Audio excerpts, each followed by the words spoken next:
Okay guys, I want to let you in on a bit of a secret. This book, The Divine Reality, Hamza did not write this. In actual fact, nobody wrote this book. What happened was, one day, there's a paper factory about 2 miles down the road. One day, someone pressed the button, some papers flew out of a machine, landed in a binder, it bound itself into this book, and the window was open.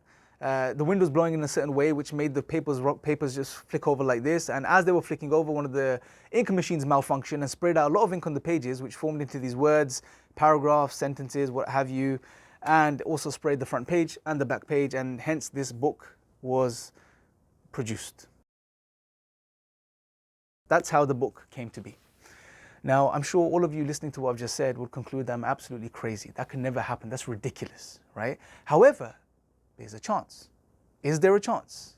Of course, right? Now, of course, there is a very insignificant chance of that happening, but none of us would go with that chance.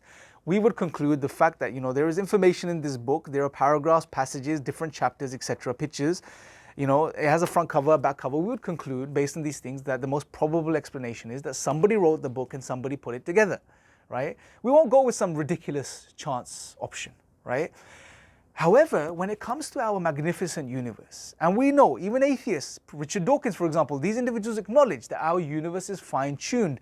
There are certain constants and quantities which are precisely fine-tuned. There are laws within our universe. Yet, they are not willing to acknowledge that the most probable explanation is that there is a creator that put all of these things in place, that fine-tuned our universe, made it the way it is. Well, in response to this, some atheists would respond by saying, well, there's a chance. There's a chance it could just form, it just ended up the way it is. Now, in response to this, in Hamza's chapter 8, which he calls Divine Precision, on page 158, he responds to such a claim, or these claims, and he says, the chance hypothesis is not only irrational, it is counter-discourse. What I mean by this is that if someone were to claim chance, it would be equivalent to make any type of irrational claim. For instance, I could tell an atheist that I believe my mother is not really the woman who I call my mother, but rather a large pink elephant that was born on Pluto and flew here on a giant feather. My atheist friend would call me crazy. But I would reply, there's still a chance. Adopting the chance hypothesis renders all claims possible, and the role of reason will be made redundant in our academic and our everyday discussions. I could assert that Islam is true because there is a chance that it is, and I will be within my epistemic right to make such a claim. Because the minute someone adopts the chance hypothesis as an argument, it opens the door to anyone claiming anything they want to claim. Very interesting point, very important point, which is as soon as you go with this very unlikely, improbable option, there's a chance that the universe just formed into the way it is with all of its fine-tuning and all of these laws. Well, if you go down that line, well, then there's a chance of anything happening. There's a chance that I don't really exist right now. There's a chance that you're not really watching this right now. There's a chance that you're in some sort of matrix and you're being made to feel like you're here. There is a chance, like I said, this book formed itself as I explained it, the story I gave you, right? There's a chance of it. There's no discourse anymore. There's no discussion anymore, right? And he goes on further, and he makes another interesting point. He says, an atheist who accepts the chance hypothesis as a valid explanation for the fine-tuning of the physical laws must be accused of intellectual double standards. In the everyday discussions, chance is not factored in as a reasonable justification for extremely improbable things. And he goes on to give some very interesting examples, and I really encourage you guys to read that particular chapter. Look, let me just try summarize it in this way and put it this way. If you want to play the chance card, the chance game, then why don't you adopt, and as Hamza mentioned, why don't you adopt that in every other aspect of your life?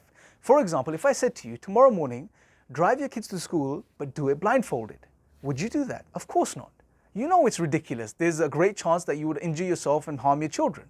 But is there a chance you would survive? Of course there is. Would you go with that chance? Of course not, right? That's how we function in our lives. However, when it comes to God, our standards change, right? Oh, there's a chance. Yes, the most probable explanation is that there is a creator, but there's a chance, and I'll go with that chance. Why? Why the double standards? And Hamza explains this, and he puts it in a very beautiful way. He says, look, he explains it as an epistemic bar. With everything else in your life, the epistemic bar is down here. When it comes to God, it's elevated to here, right? And that shows inconsistency. And this inconsistency points to the fact that it's not really a rational problem. And like I've said many times before, for most atheists, they're not atheists for rational reasons. They are underlying emotional reasons which are then covered up by this whole rational discourse. And this is then expressed when we make such contradictory moves in our discourse. When everything else, we have a certain standard, but when it comes to God, the standards change. I'll leave you guys with that. Definitely read that chapter, pick up the book, and definitely read it. If you go to onereason.org, I believe you can pick it up for free right now, onereason.org. Make sure to get a copy. And that being said, let me know your thoughts below in the comment section. And until next time, make sure to subscribe and click the notification bell. Until next time, take care.